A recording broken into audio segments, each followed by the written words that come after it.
Good morning students. आज हम लोग क्लास 7 का फिजिकल एंड केमिकल चैप्टर की स्टडी करने जा रहे हैं। In this chapter we will study the following point: physical and chemical changes, rusting and its prevention, crystals and crystallizations. There are two types of changes in the environment.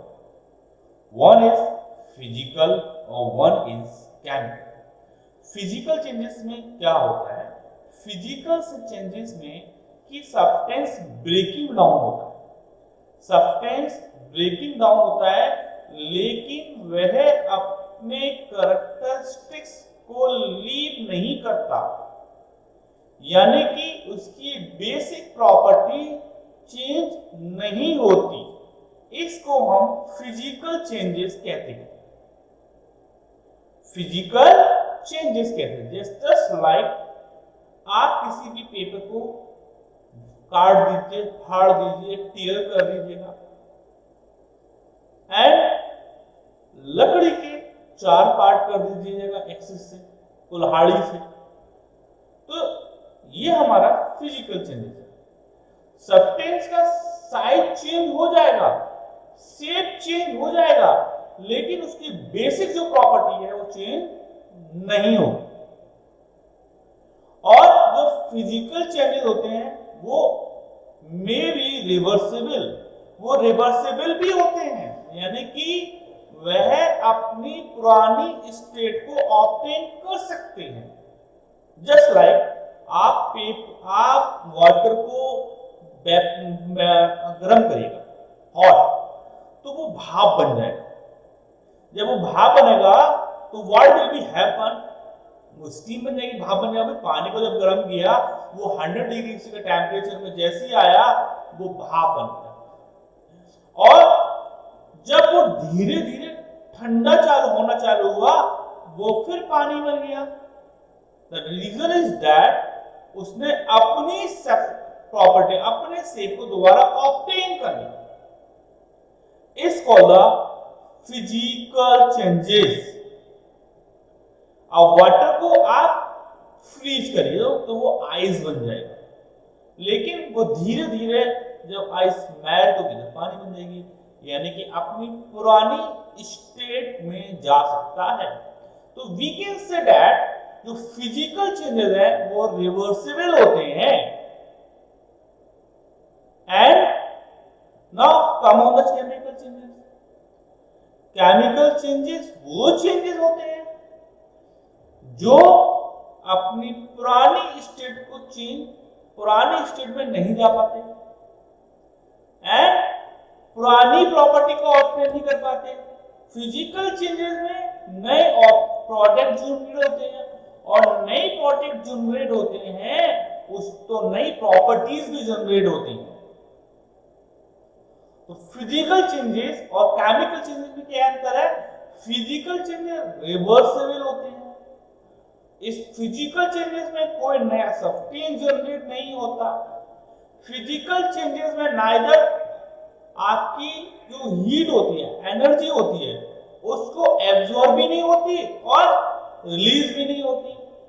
While chemical changes में new substance बनते हैं, new substance new properties के साथ बनते हैं। इसमें heat absorb भी होती है, हीट रिलीज भी होती है। आप देखिएगा यहां एक वर्ड दिया हुआ एक्सोथर्मिक रिएक्शन और एंडोथर्मिक रिएक्शन। वो केमिकल रिएक्शन जिसके अंदर हीट प्रोड्यूस की जाती है, वो केमिकल रिएक्शन जिसके अंदर हीट प्रोड्यूस की जाती है, उनको हम एक्सोथर्मिक रिएक्शंस कहते हैं। और एंडोथर्मिक रिएक्शन वो केमिकल रिएक्शन जिसके अंदर हीट एब्जॉर्ब की जाती है। नंबर 1 वो केमिकल रिएक्शन जिसमें हीट रिलीज होती है एक्सोथर्मिक, और वो केमिकल रिएक्शन जिसमें हीट एब्जॉर्ब की जाती है एंडोथर्मिक। एग्जांपल, चूने को पानी में डालिएगा तो चूने के अंदर हीट रिलीज होगी, as it is called the exothermic reaction। और जो आप खाना जो फूड प्रिपेयर करते हो, फूड को बनाते हो, उसमें हीट एब्सॉर्ब की जाती है, that is called the endothermic reaction. अब यहाँ एक वर्ड दिया हुआ है catalysed.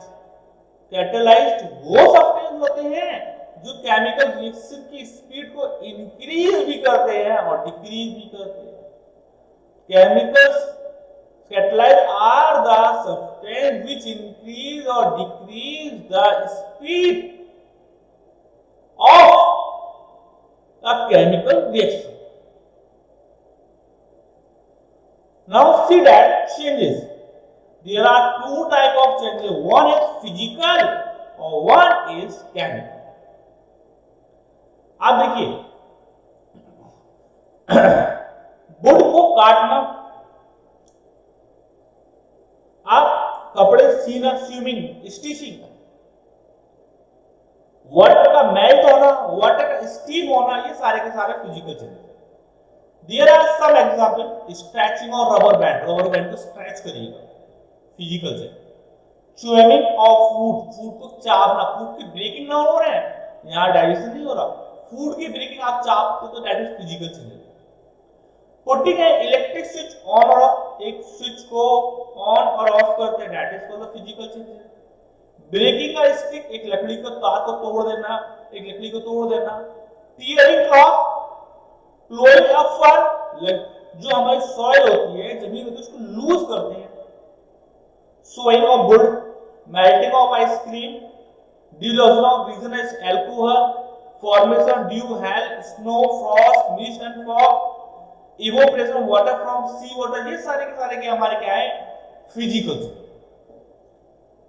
Now chemical changes. Chemical changes से पहले हम लोग केमिकल सिंबल्स के बारे में बात करते हैं, क्योंकि साइंस के अंदर जो सब्सटेंस होते हैं उनको हम किसी ना किसी एक सिंबल से रिप्रेजेंट करते हैं, जिससे कि उनकी आइडेंटिफिकेशन और इजीली हो जाए और हम केमिकल रिएक्शन को इजीली लिख सके, इसलिए हम केमिकल सिंबल का यूज करते हैं।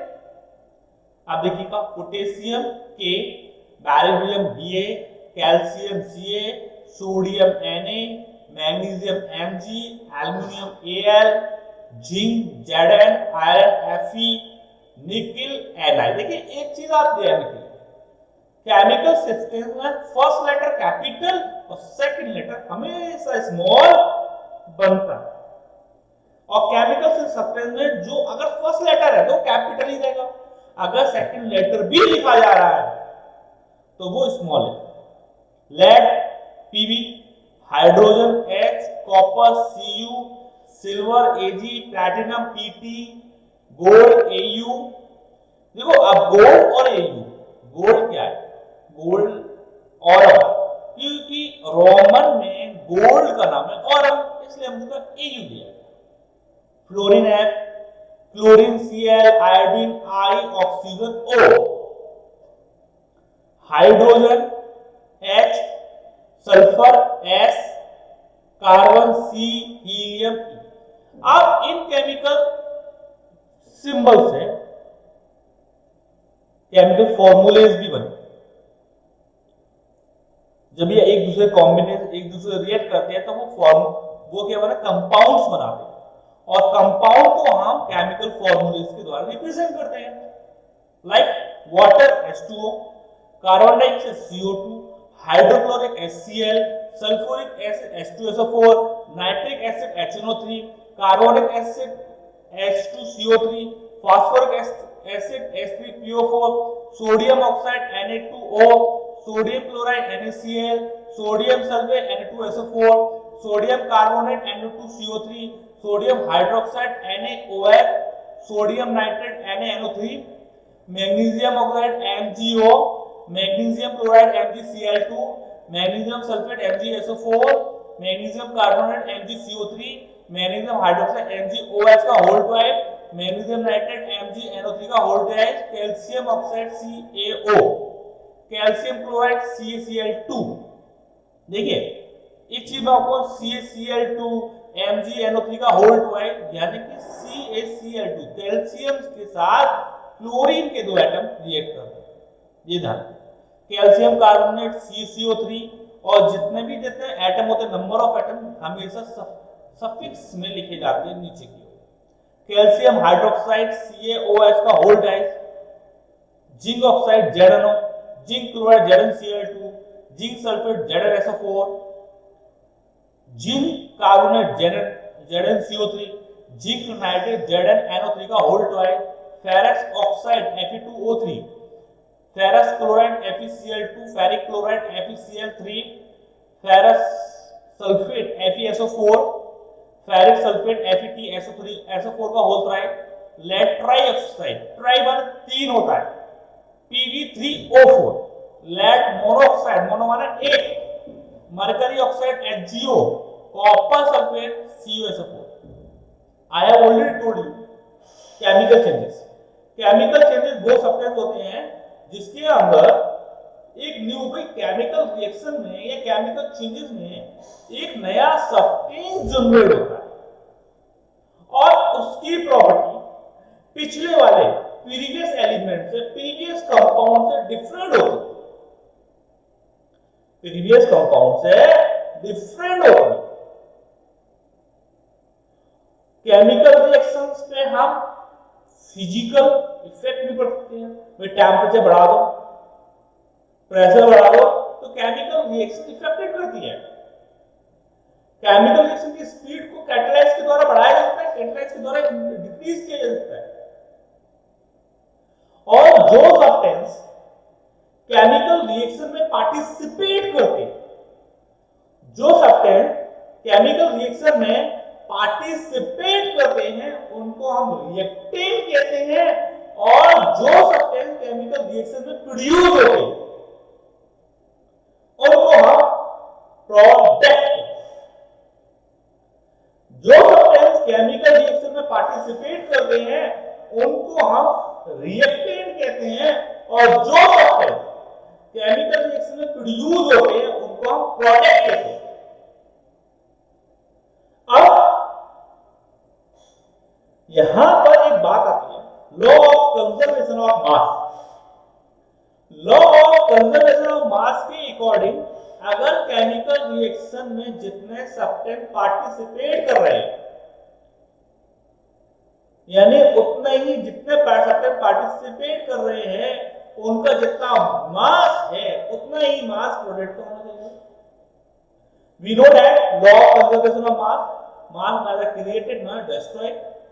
वी है तो हम यहाँ पर सब्सटेंस को चेंज कर रहे हैं, ट्रांसफॉर्मेशन कर रहे हैं, लेकिन रिएक्टेंट का मास ले, प्रोडक्ट का मास हमेशा बराबर है। That will be. देखिए, there are few examples of chemical changes. Rusting of iron, iron होता है ना, उस पे जंग लग जाता है, that is called rusting. Burning of fuel, जलाना, आग का जलाना। Oxidising food of energy, lighting matches. Decay of food, dead plant, जो एनिमल्स होते हैं और प्लांट्स होते हैं वो डिके होते हैं, डिकम्पोज होते हैं, वो भी हमारा केमिकल चेंजेस है। Cooking of food, butter turning सोर, जो दही वगैरह होता है वो कैसा हो जाता है, खट्टा हो जाता है। Photosynthesis in the plant, fermenting of fruit juice, ये सारे हमारे केमिकल चेंजेस में आते हैं। Respiration living being, digestion. आप देखिए एग्जांपल देखिएगा, जब हमने जिंक की हाइड्रोक्लोरिक एसिड से रिएक्ट कराई तो वो जिंक क्लोराइड में हाइड्रोजन प्रोड्यूस करता है, एंड ये केमिकल रिएक्शन है। कार्बन डाइऑक्साइड वाटर से रिएक्ट कर रही है in the presence of sunlight and chlorophyll. तो ग्लूकोज, वाटर और ऑक्सीजन ये भी फोटोसिंथेसिस रिएक्शन है और ये भी केमिकल चेंजेस है। अब ऑक्सीजन और हाइड्रोजन आपस में रिएक्ट करके वाटर बना रहे हैं, that is called a chemical changes. अब ये सारे के सारे हमारे क्या है, केमिकल चेंजेस। दैट ये चीज आपको समझ में आ गई होगी। अब हम लोग रस्टिंग की ओर चलते। देखिए, आपके घरों में लोहे के दरवाजे होंगे, लोहे की चीजें होंगी। व्हाट विल बी हैपन, वो क्या होता है, वो धीरे धीरे धीरे धीरे धीरे धीरे खराब हो जाते हैं, गल जाते हैं। गल कैसे जाते हैं? मॉइस्चर और ऑक्सीजन है। तो जब आपका मेटल या iron particle, iron object oxygen से रिएक्ट करता है तो क्या होता है कि वो डिकम्पोज होने लगता है, तो उस पे पाउडरी सब्सटेंस जनरेट हो जाता है, दैट इज कॉल्ड रस्टिंग। यानी कि eating up a metal due to the oxygen. देखिए यहाँ लिखा हुआ है rusting is a type of corrosion. Rusting क्या है? एक कोरिजन है। Now eating away of metal due to oxygen, eating away of metal due to the oxygen. आप देखिए carbon dioxide, water vapour, hydrogen sulphide, ये सारे के सारे हैं। तो कोरिजन्स के लिए हमारा एटमॉस्फेयर वेरी वेरी रेस्पॉन्सिव होता है, और जो रस्टिंग उस पे oxygen, eating away of metal due to the oxygen, इसको हम रस्टिंग कहेंगे। जिसपे पाउडरी सब्सटेंस जनरेट हो जाएगा, इसको हम रस्ट कहेंगे। और रस्टिंग को प्रिवेंटेशन करना एक हमारी चैलेंजिंग प्रोसेस है। जैसे आयरन ऑक्सीजन से रिएक्ट कर रहा है वाटर की प्रेजेंस में, तो Fe2O3 फेरिक ऑक्साइड बना रहा है, तो इसके लिए हम ग्रीजिंग, ठीक है, रस्टिंग एक स्लो प्रोसेस है जिसके कारण खुरपी, कोडल, जो आयरन ऑब्जेक्ट है वो धीरे खत्म हो जाता है। Greasing and oiling of metal, देखिए ग्रीजिंग और ऑयलिंग क्यों की जाती है? क्योंकि वो मेटल, वो सब्सटेंस ऑक्सीजन की प्रिवेंटेशन को रोकता है। और आपने देखा होगा जो सब्सटेंस होते हैं लोहे के, तो उनपे हम कोडिंग चढ़ा देते हैं, किसी दूसरे मेटल की उस पे हम कोडिंग चढ़ा देते हैं। इस प्रोसेस को हम गैल्वेनाइजेशन कहते हैं। किसी दूसरे आयरन के पार्टिकल, आयरन के ऑब्जेक्ट पर हम उस पे दूसरे मेटल की कोडिंग चढ़ा देते हैं, that called the galvanization. Galvanization. Now इसलिए हम bicycle wheel and wheel of automobile are coated with nickel and chromium which make them luster, protect from rusting and become durable। भाई आपने साइकिल टायर देखो, वो देखो वो हम क्रोमियम है ना, क्रोमियम की निकल की एक लेयर चढ़ा देते हैं जिसकी रस्टिंग और काफी तक समय तक चले। नेक्स्ट है पेंटिंग। आयरन के ऑब्जेक्ट हम पेंटिंग कर देते हैं जिससे कि वायर, वाटर, मॉइस्चर सूख जाए और वो प्रिवेंटेशन हो जाए। Now crystal and crystallization. देखिए जितने भी सॉलिड्स हैं, जैसे नमक है, चीनी है, दैट इज कॉल्ड, वो उनका एक फिक्स ज्योमेट्रिकल शेप होती है, और वो ऑब्जेक्ट जिनकी फिक्स ज्योमेट्रिकल शेप होती है उनको हम क्रिस्टल्स कहते हैं। वो ऑब्जेक्ट जिनकी फिक्स्ड शेप होती है उनको हम क्रिस्टल्स कहते हैं। वाई? उनकी एजेस भी होती है, उनकी सरफेस फ्लैट होती है, और जिस सब्सटेंस को हम क्रिस्टल्स बनाते हैं ना, the substance that form a crystal are called crystalline.